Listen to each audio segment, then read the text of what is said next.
It's day 23, and I'm curious sort of what has changed between day one, the start of the shutdown, and today in terms of the conversation and how you're feeling about where things are. Well, as Democrats, we continue to make clear to our Republican colleagues that we will sit down with them anytime, any place, in order to reopen the government, to negotiate a bipartisan agreement that actually makes life better for the American people in terms of spending and funding. But we also have to decisively address the Republican health care crisis. We've maintained that position from the very beginning, before Republicans shut the government down and during the entirety of the shutdown, because it is a real crisis that has been created at this moment, particularly as it relates to the urgent need to extend the Affordable Care Act tax credits. As you and I are speaking, the House Speaker is doing a press conference just down the hall. What is the level of engagement? Do you pass one another? Are you speaking with one another? Are Democrats talking to Republicans right now? The conversations have been very limited, unfortunately, because Donald Trump has not given House Republican leaders or Senate Republican leaders permission to negotiate, reinforcing the principle from our view that he made the decision to shut the government down. They want to continue to inflict pain on federal employees. They've done that from the very beginning of Donald Trump's presidency. In fact, more than 200,000 federal employees had been forced off the job prior to the government shutdown. And this is something that we've continued to see them build upon during the shutdown. Until Donald Trump gets serious about reopening the government, unfortunately, we're going to remain in this situation, and everyday Americans are being hurt. He's getting ready to take a trip to Asia. Is it appropriate for him to be doing that at this moment when the government is shut down?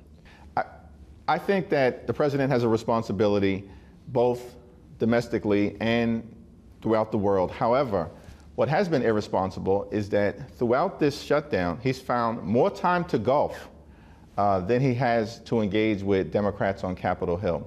He's decided to try to steal $230 million in taxpayer funds from the Department of Injustice. Donald Trump and his administration have found $40 billion to bail out a right-wing wannabe dictator in Argentina and can't find a dime to extend the Affordable Care Act tax credits to keep health care affordable for tens of millions of Americans. And on top of all of that, they are demolishing the East Wing of the White House in ways that have appropriately horrified the American people. I want to ask you about potential off-ramps, and Tammy Baldwin, the senator from Wisconsin, Democrat, said Trump is the off-ramp at this point. Do you agree with that assessment, and has there been any kind of outreach or dialogue between you and the White House? Leader Schumer made clear earlier this week that we have reached out to the White House again to indicate that prior to Trump's departure for Asia, he should sit down with Democrats to find a path forward, to reopen the government, to enter into a bipartisan spending agreement, and to address the health care crisis that Marjorie Taylor Greene acknowledges must be addressed, and that traditional conservatives who are in the toughest seats in the country have now publicly acknowledged this week needs to be addressed. Can I ask you a question of congressional mechanics, and that is, can the Democratic leader pick up the phone, call the White House, and reasonably expect the president's going to take that phone call? Are you able to do that? And if so, what's keeping you from having that dialogue? Well, traditionally, that probably is the case, but in this White House, that's very much unclear. Donald Trump didn't have a meeting with House or Senate Democratic leadership until 2 days prior to the government shutting down. And we had to demand that meeting. He initially agreed to it, then he canceled it, and then he was forced by public sentiment to agree to it. But unfortunately, we had a discussion for about an hour or so, and then there was no follow-up from either Donald Trump or his administration, because they are not serious about solving these challenges on behalf of the American people. We live in a high cost of living environment. The American people are struggling to afford to live, struggling paycheck to paycheck. And Donald Trump and Republicans promised that they were going to lower costs on day one, but costs aren't going down. Costs are going up, inflation going up, electricity prices through the roof, housing costs, expensive grocery costs, increasingly expensive, and now people facing the possibility, as we approach the open enrollment period for health insurance on November 1st, that millions of folks are going to see premium increases that could be as high as $1,000 or $2,000 more per month. And yet we see nothing but inaction from the President of the United States. Keeping that in mind, Jason Smith, chairman of House Ways and Means, was on our air yesterday, and he said maybe there could be a longer-term CR, 14 months, take us through the midterms. Am I right in assuming that's unpalatable to you because it does nothing to address what you were just talking about, those healthcare subsidies? Yes, it's definitively unacceptable to us. We've made clear from the beginning we will not vote for a partisan Republican spending bill that continues to gut the healthcare of the American people in the face of an extraordinary crisis that Republicans have created. If you think about it, the largest cut to Medicaid in American history, almost $1 trillion cut. This from a president and Republicans who promised in January that they would love and cherish Medicaid. As a result of the policies in the One Big Ugly Bill, we're seeing hospitals and nursing homes and community-based health centers close all across the country. Because of what Republicans have done, we also are facing a possible $536 billion cut to Medicare at the end of the year if Congress doesn't act. They refuse to extend the Affordable Care Act tax credits, which is going to impact tens of millions of people. By the way, more than 90% of the people who receive tax credits connected to their health insurance make around $63,000 or less. These are working class folks.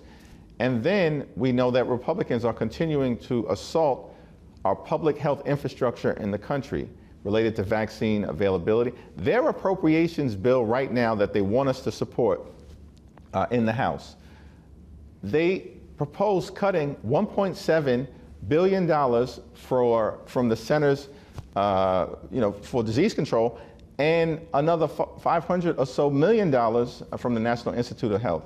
It's not something that's acceptable to us in any way, shape, or form. This is a healthcare crisis that cannot be overstated, and so we've got to address it decisively now. I want to talk about your vision for how all of this unfolds. So my first question is, how do you see all of this playing out? How long do you think it's going to be? What's your best guess at this point? Well, listen, I think the longer this goes on, the more pressure that unfortunately continues to mount on Congress decisively to act, meaning our Republican colleagues who control the House and the Senate. And it shocks a lot of people that House Republicans have been on vacation now 4 consecutive weeks, have literally canceled votes for 4 consecutive weeks. That's an unsustainable position, we believe. They need to get back to work, come back from vacation, sit down, let's do the business of the American people. We also, of course, are going to approach the November 1st open enrollment period. And at that moment in time, it will be crystal clear to the American people that their premiums, copays, and deductibles are about to skyrocket in ways that will crush them financially. And they will be unable to go see a doctor when they need one, when their children need one, when their family needs one. And it's unsustainable for Republicans to continue to refuse to address that issue. It's not a made-up issue. It's a real-life issue that has adverse consequences on everyday Americans. I think back to the beginning of this and the days before, there were some critics who said that date's too far off, and you're making this argument based on that November 1st deadline. People aren't dealing with that in real terms yet. Does this become an easier sell to the American public as we get closer to that date, and indeed as we hit November 1st? Well, our view was that we needed to address this issue in October because of the fact that notices were going out to tens of millions of Americans who have to be able to plan. They need some certainty to understand, are they going to be able to afford health care? How am I going to manage this situation? What are my alternatives? And that's why we felt like it needed to be dealt with the fierce urgency of now, in connection to what was also happening with the need to either fund the government, prevent a shutdown that Republicans have now brought to the country, now reopen the government, and actually to reach an enlightened bipartisan spending agreement, where our only criteria had been, if we're going to reach an agreement that's bipartisan in nature, it has to actually improve the lives of the American people in 3 different areas: their health, public safety, and their economic well-being, particularly as it relates to lowering the high cost of living, because America's too expensive right now. A nearer pressure point is Friday, October the 24th. Federal workers aren't going to receive their paychecks. How confident are you that you're not going to be blamed, Democrats aren't going to be blamed for that when that comes around? Well, from the very beginning of this president's term, Donald Trump and the Republicans have assaulted in the most egregious way possible hardworking federal civil servants and public employees, and it's outrageous. As I mentioned, more than 200,000 federal employees have already been forced off the job. That was prior to Donald Trump shutting down the government. We passed a law in 2017 that Donald Trump signed, which requires that furloughed workers, all federal employees, receive their back pay. It's Donald Trump that's now suggesting unlawfully that he can hold that pay and they might not be compensated. Should workers be worried about that? I've talked to a few federal workers who, for the first shutdown they've been through, they're worried that that's not going to happen. Is that a reasonable concern? Well, the law is crystal clear. It's reasonable concern from the standpoint that when Donald Trump says anything, and he's the president of the United States, and there's been a willingness to engage in unlawful and illegal behavior, sometimes rubber stamped by the conservative majority on the U.S. Supreme Court, that's problematic. But the law is very crystal clear in this particular instance, and we are going to make sure that every single federal employee receives the entirety of their pay. Russell Vought, President seemingly fond of calling him Darth Vader, says he's playing budgetary twister as all of this unfolds, and that's maybe lessened the pain that some constituents feel as a result of this. How has that complicated your efforts here? The fact that some government entities are still running, some people are still getting paid, but it's not across the board, it's not universal. Well, of course, in any government shutdown, it is critical that there are federal employees who are deemed essential in order to allow the country to continue to function as best we can. But the most comprehensive way forward, of course, is to make sure that we can negotiate a spending agreement that makes life better for the American people, that we pay every single federal employee by reopening the government. And that's what Republicans have refused to do. Donald Trump consistently has chosen not to engage. Even though we've made our position clear and have held to that position in the House, in the Senate Democrats being bold and courageous on behalf of the American people to say we have to decisively address the healthcare crisis that impacts people all across the country. And by the way, David, the reality is Republican constituents are being impacted adversely by the Republican refusal to address the Affordable Care Act tax credit extension. The 5 states that would be most impacted are West Virginia, Wyoming, Alaska, Tennessee, and Mississippi. The next 5 states are all states currently governed by Republicans. About 45% of the people who benefit from the Affordable Care Act tax credits apparently are registered Republicans. Another 35% are Democrats, and the balance are independents or unaffiliated. This is an American issue, and we're fighting hard on behalf of everyone, everyday Americans, working class Americans, and middle class Americans all across the land. So fundamentally, is this an issue of trust that you have the Senate Majority Leader saying, look, open the government, we will talk about these subsidies, we'll talk about health care. Are you just unable to trust Republicans at this moment or believe that that would happen were we to go that path? It's hard for the American people to trust Republicans, particularly as it relates to the issue of health care, cost of living. A group of people who promised to lower costs on day one, costs haven't gone down, they've gone up. Trump tariffs are making life more expensive, thousands of dollars per year more in additional expenses. There's also a group of people who said we were going to love and cherish Medicaid, and then they went out and enacted the largest cut to Medicaid in American history. A group of folks who have said they'll never touch Medicare, and now because of the one big ugly bill, they've triggered the possibility of the largest cut to Medicare in the history of the country if Congress doesn't act by the end of the year. And so, of course, these folks have zero credibility on this issue, which is why we need decisive action. And by the way, in the House, Republicans have voted to repeal the Affordable Care Act more than 70 different times since 2010.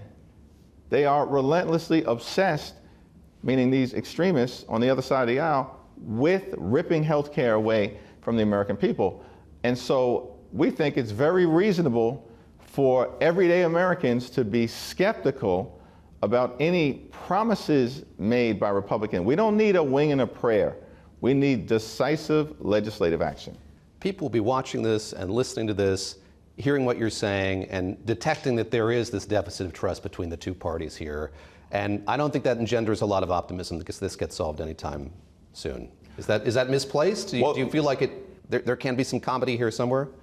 Well, we're taking the Ronald Reagan approach to this particular situation from the standpoint of what needs to happen: trust but verify.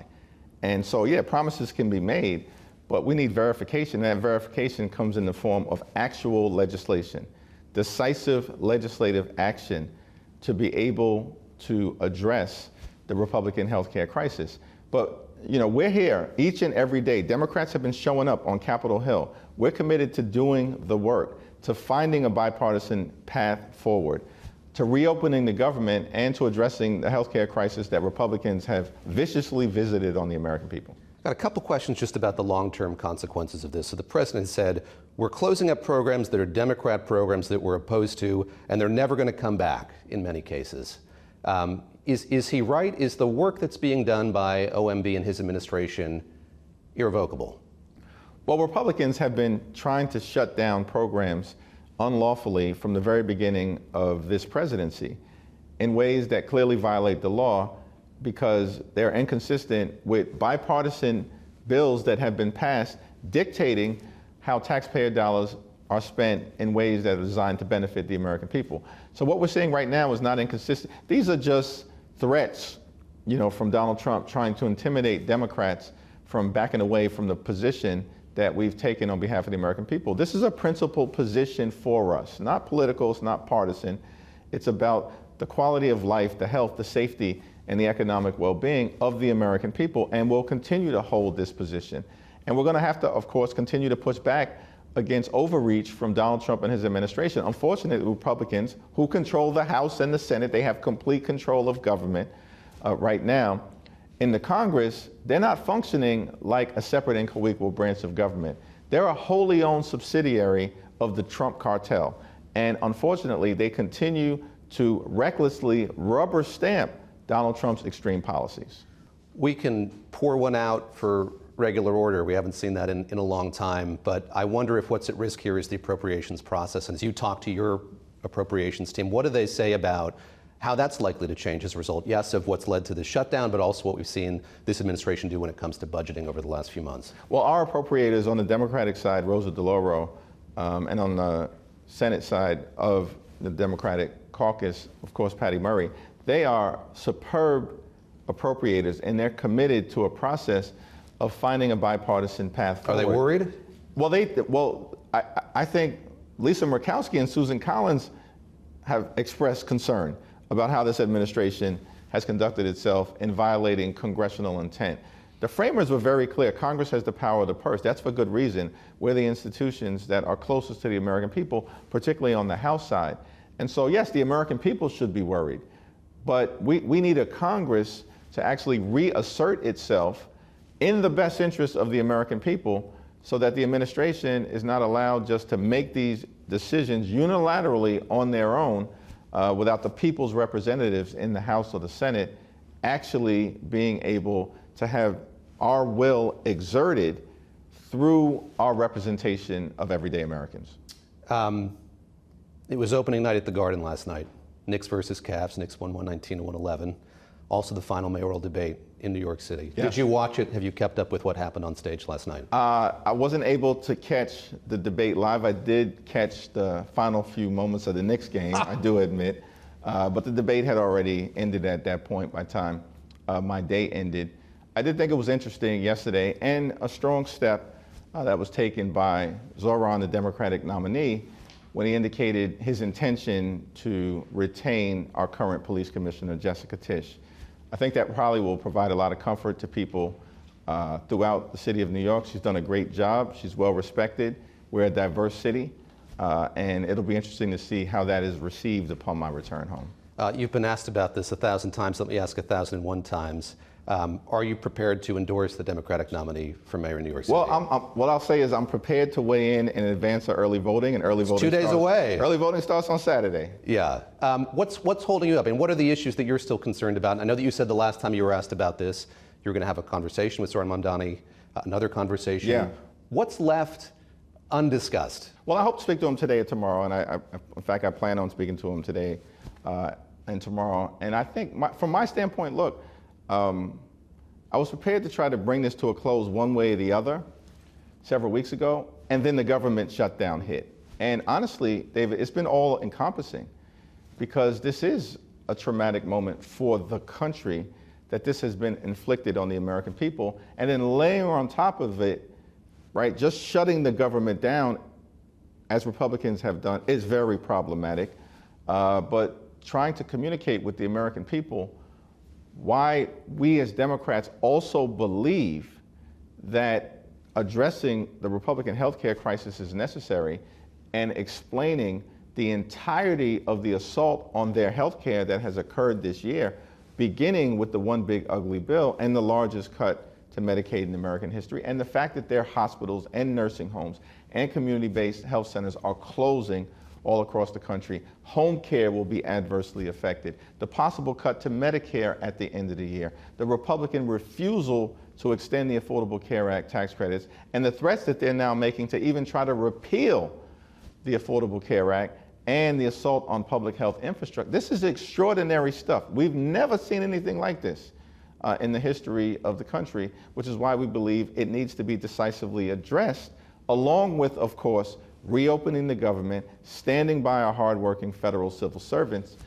and making sure that we can enact the bipartisan spending agreement. So it's been all encompassing, you know, for the last several weeks. That said, I do have a sense of obligation to weigh in one way or the other in terms of the mayor's race in advance of early voting. So I did watch the debate, and the themes of criticism that came up from the other two candidates were he's inexperienced and his comments on the Middle East are problematic. Are those likewise the same issues that you want to talk to him more about? What's left unsaid between the two of you? Well, I've certainly already publicly communicated and privately communicated some of my concerns with respect to some of the views that he's expressed in terms of foreign policy. That said, I believe his relentless focus on affordability is the right focus. The question, you know, becomes for any mayor, for any executive, how are you going to implement that objective? Because it's the right objective, but he's got to navigate a treacherous governmental terrain in terms of the city, state, and most significantly, the federal government, because it's clear that Donald Trump has it out for Democratic-led cities all across the country, and we've got to be prepared for the fact that Donald Trump is coming for New York. I guess my question is one of confusion. So I sat down with Governor Cuomo, and in that conversation he said, I'm a Democrat. My dad was a Democrat. He's really taking up that mantle. Of course, he lost the primary. He's running as an independent. Yeah. Isn't there an element here of confusion that in this vacuum, and you could, I guess, do something to close that vacuum, he's able to take up that mantle to the detriment of the duly elected Democratic nominee? Well, it's interesting because he is running as an independent, so he's not the Democratic nominee. But of course, he has a long history as a Democrat. I think some of the concerns that I've seen articulated, however, is, well, what is the actual path to victory given the inability to convince a majority of Democrats in the primary that you were the right person to lead the city moving forward at this moment? Let me use this as a segue. So a lot of people point to his youth, point to, as you just noted, his emphasis on affordability. Part of your job is surveying the national terrain, political terrain, and looking for candidates. Does his success in that primary make you think that youth is more important this time around? That emphasis, that kind of monomaniacal emphasis on affordability is going to be critical here as you look to the midterms and beyond? Well, we've said from the very beginning of this year, when we came back into session, in fact, in my first set of remarks on the House floor, that would have been on January 3rd, that we were relentlessly committed to lowering the high cost of living, that America is too expensive. Housing costs too high, grocery costs too high, childcare costs too high, healthcare costs too high, utility costs too high, and something needed to be decisively done about it. It certainly was our hope that Republicans would keep their core promise of lowering the high cost of living. They've refused to do it. In fact, what they've done is make life more expensive.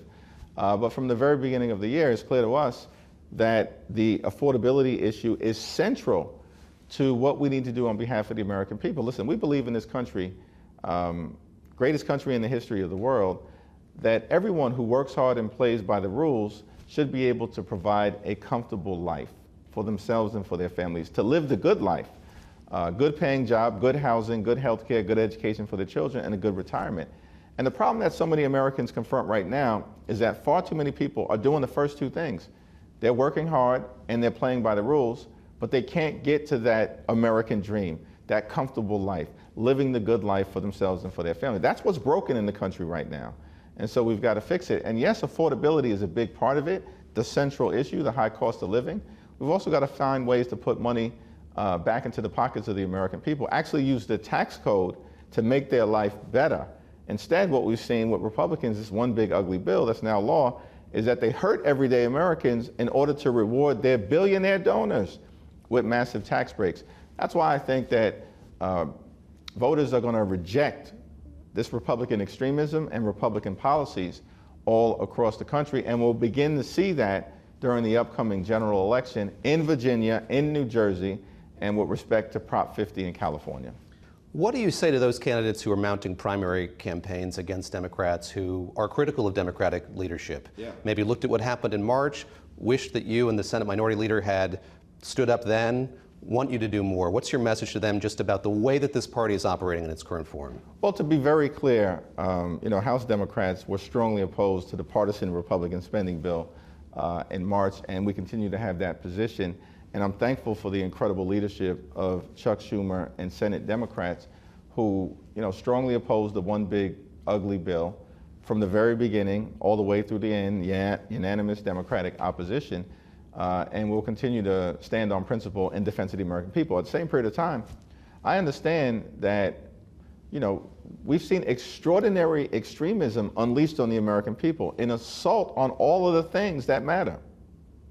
Republican assault on the economy, on health care, on nutritional assistance, on veterans, on farmers, on law-abiding immigrant families, on the rule of law, on due process, on the American way of life, and of course on democracy itself. It's the reason why more than 7 million people most recently came out in connection with the No Kings protests, came out peacefully, powerfully, and patriotically in order to express dissent with the fact that the country is moving in the wrong direction under Donald Trump and sycophantic Republicans in the House and the Senate who continue to behave like nothing more than a reckless rubber stamp. So we're in a more is more environment, and we're just going to have to continue to do more, more rallies, more protests, more speeches on the House floor, Senate floor, more town hall meetings in Democratic districts, more town hall meetings in Republican districts. We've held a hearing every week during this shutdown here, and we'll continue to do that to amplify the voices of the American people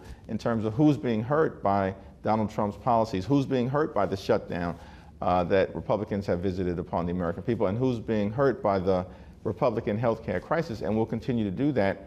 But more will be required, and I understand that because this is an extraordinary, unprecedented moment of extremism being unleashed on the American people.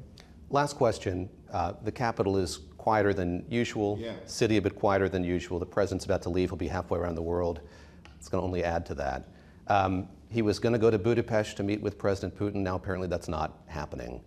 What is your assessment of how hard he's being on the Russian president? Is he being hard enough? Could he be doing more? And I've kind of noted here, Steve Witkoff, his longtime business associate, was kind of running point on setting up this meeting between the two of them.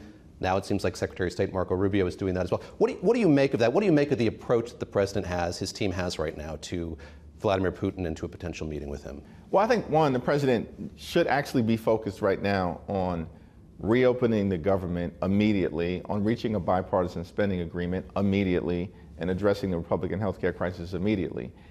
In terms of the war of aggression that Russia has launched against Ukraine, the American people are with the Ukrainian people, and we are with the Ukrainian people, because Ukraine is not just fighting for its territorial integrity. They are standing on the right side of democracy, of freedom, and of truth. And Russia is on the side of authoritarianism, of tyranny, and of propaganda. And in that kind of situation, we should always be standing up for principles that are consistent with who we are as Americans. That means standing with Ukraine. And Donald Trump continues to, in different ways, play footsie with Vladimir Putin, who is a sworn enemy of the United States of America. Congress probably needs to act, both in the House and the Senate, in terms of increasing the economic sanctions on Russia.